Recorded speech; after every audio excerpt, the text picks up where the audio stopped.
Okay, we have the University of Hawaii with us, head coach Charlie Wade, and players Jakob Tella and Spiros Hakas. We'll start with an opening statement from the coach, go to questions in the room, and then Zoom. Yeah, obviously we came out and played pretty well. I thought, there's the fourth time we've played him and second time in the last couple of weeks, and literally the fourth time like the last month. So it was we're very familiar with what was going to go on out there. That doesn't always ensure that you're going to execute, and I thought our guys were pretty locked in. We had a pretty good night from the service line. Certainly we're good when it counted, and just want to, congratulate Long Beach for an unbelievable season. Again, we seem to be playing them for championships, whether it's in our league or for national championships, all too often here. It's great to represent the Big West on a national stage. I have to thank all the people, the fans from Hawaii that came out here. It's unbelievable support and just this amount of aloha that they show for us.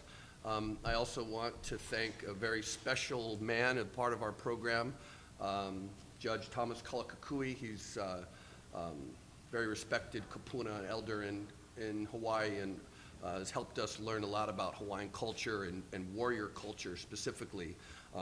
He gave me this boar's tooth necklace in December, and he said, when you play for the championship again, I'd like to see you wearing that. So, Judge, thank you very much, and bring home the trophy. Good job.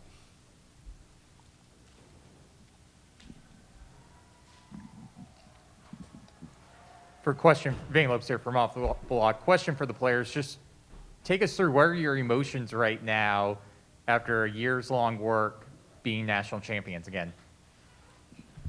I mean, yeah, words just cannot describe the way that I feel now. I'm just super proud of all the guys. It's a team sport, and today is a team win for all of us. It's not just a win for ourselves in the program, but it's a win for Hawaii, and that's what means everything to us. And today we'll just come out there and have fun and enjoy the game that we're all playing. I couldn't be more proud. Yeah, it feels amazing. It shows how much we've worked during the season. It shows that we've all been dedicated to that, what we're doing. We show up to the gym every day, wanting to be better and wanting to improve, and I think that shows a lot. We accomplished that, and we're super proud of everyone. And then, Jakob, for you, that second game, you're down 10-5. You go on a 5-0 run. You have an ace, some crazy rallies going on. What do you think specifically was the key for you guys being down 5 points to rally back in that second game? I mean, you just got to stay true to your scouting report and staying true to yourself. For me, just going in there, I just always enjoy those moments when we're down, and I just embrace that attack mode. You always got to be there. You want to make good plays, and you want to make good serves. And for me, I just love being in those more uncomfortable zones and just kind of push that limit as much as I can. And today was a new opportunity for me to kind of show that. And yeah, I mean, I just love those moments. We're going to go to Alan in the back, and then to the 526, and then back row again. Waited so long to get a national title for Hawaii. This one's 364 days later compared to 34 years. Is it one of those things where the first one happens and you got to prove the second one's not a fluke, or the second one proves it's not a fluke? Yeah,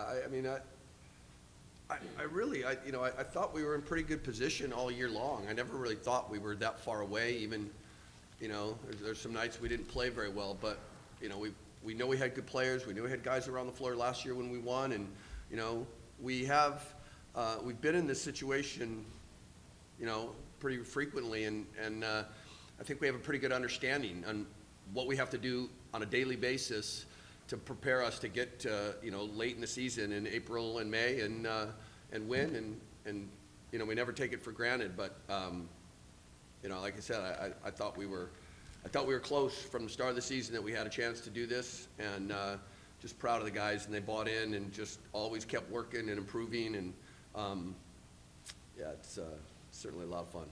And for the players, how does this one compare to last year's? For me, it's definitely different. Last year, I had a different role in the team. I was more of a serving sub.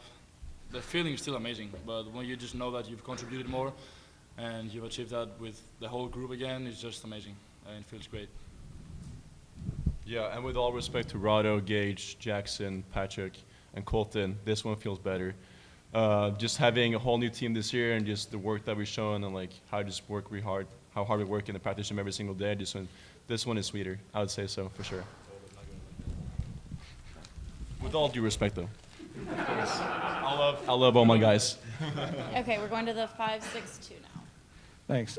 Charlie, obviously, if you're sort of, drawing up a matchup of how you guys lined up, your block, obviously, you knew coming in was, an advantage you guys have. Did that play out the way that you expected it to with the way you guys were out blocking them?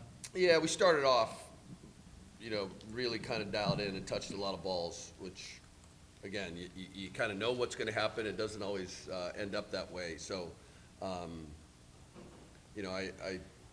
like I said, I thought we were pretty dialed in on the scouting report and so familiar with playing the team, like literally 4 times in a month. Pretty front of mind for everybody, and just stoked to see the guys get out there and get after it. I thought our serving really kind of, that's what sets up our defense, right?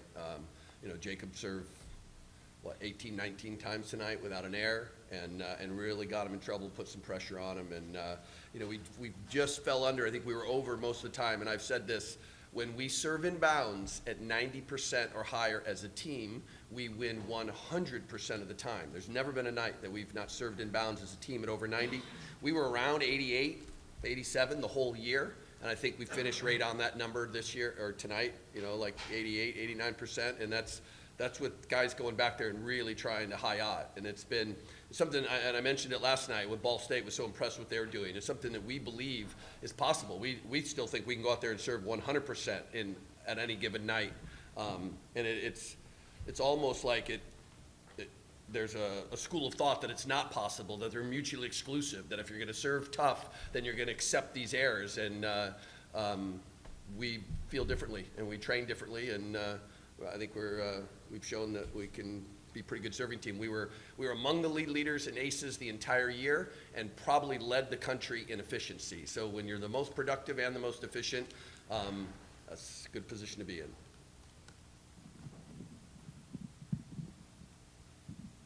We're going to go to Kyle and then Cindy.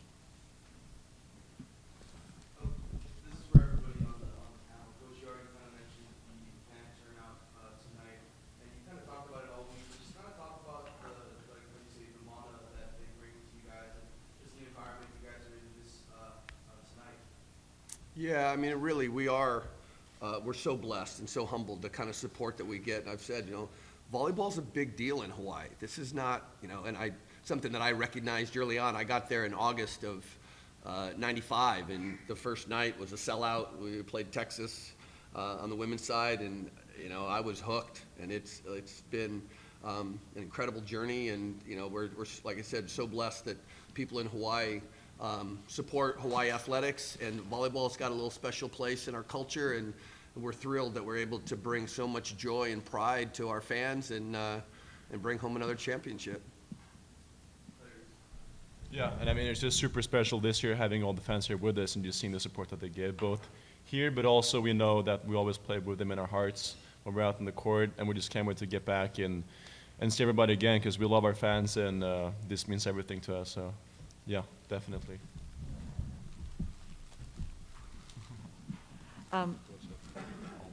For all of you, you folks play for an entire state, but this was Josh Walker's last match with you folks. How important was he in this championship run to you guys?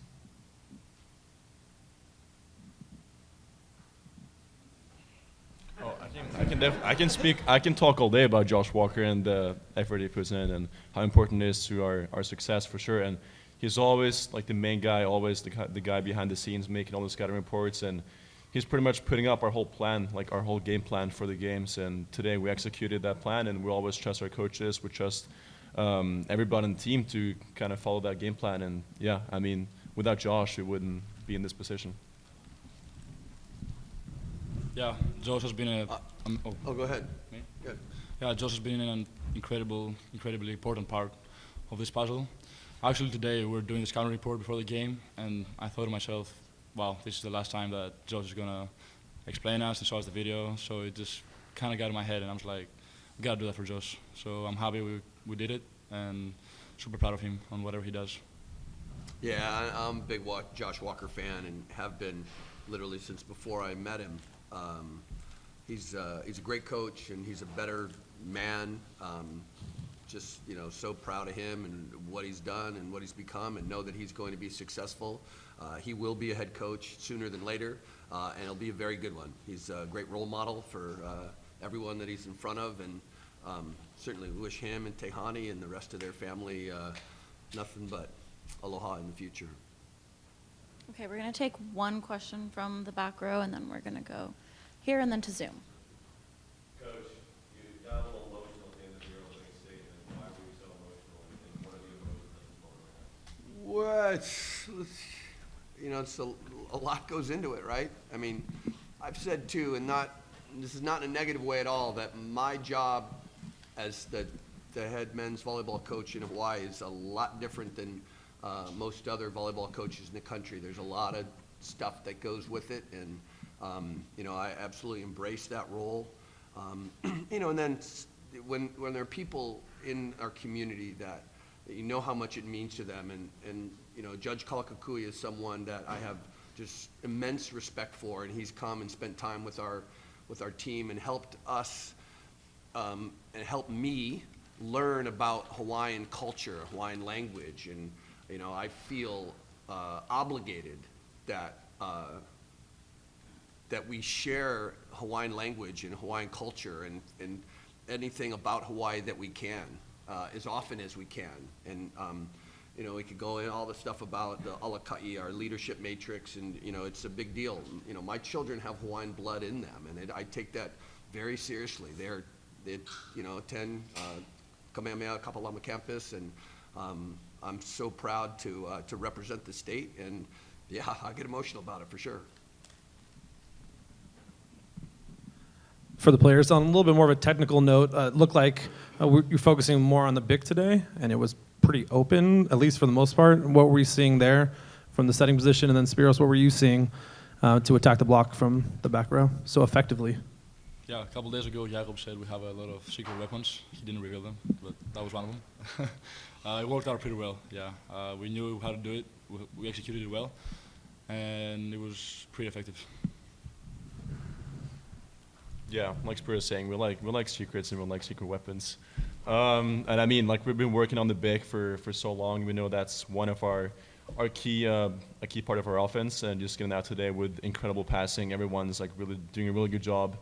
The passers, Chas, Brett, and Spiros, and yeah, I mean, I'm just happy to be able to run the game and run the offense, and the guys just being able to make good swings and really doing that today.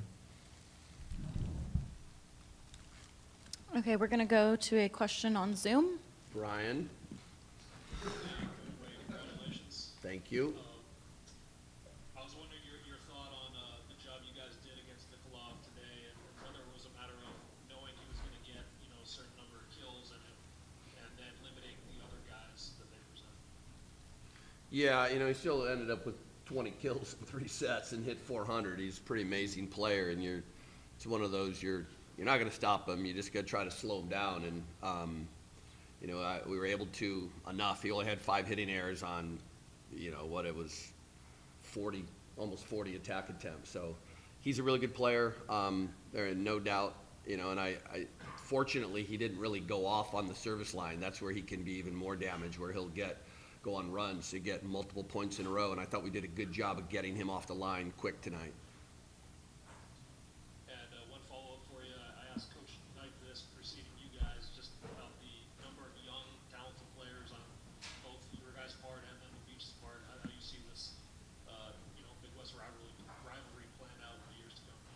Well, certainly the Big West is, we're 4 in a row here, and kind of the gift of COVID. Everybody's still got eligibility and keeps playing. So, like I said, I'll never take being in this position for granted. But we know we got some good players coming back, and literally everybody that is contributing to our team right now, I think for both teams, are back again next year. So the Big West will be at the top of men's collegiate volleyball once again. Okay, we're going to take one last question from Alan in the back. You guys, international players, what do you think this means to the international landscape? You do with your fellow countrymen, but also just the international flavor that this might bring for colleges in the United States? Yeah, I mean, just speaking for my country and myself, I mean, volleyball is a tiny sport. No one really knows about volleyball, but we've seen that we have success in beach volleyball, and now we're having more success in volleyball as well. And I mean, for me, it's incredible coming here to the United States where volleyball is so big and it's so well promoted. And yeah, I couldn't be more proud of being here in the United States and compete and just bring that Norwegian influence to the whole league. Yeah, and for me, definitely volleyball is a very different culture back home. Just coming here and playing in these arenas, just the big gyms with the crowds, is just amazing. Something that I don't think I would ever dream of. It's really different. And I hope that many people, by seeing Demetrios and I, they want to chase their dreams and they want to come play in the US because it's just a great environment and you can do pretty much everything you want.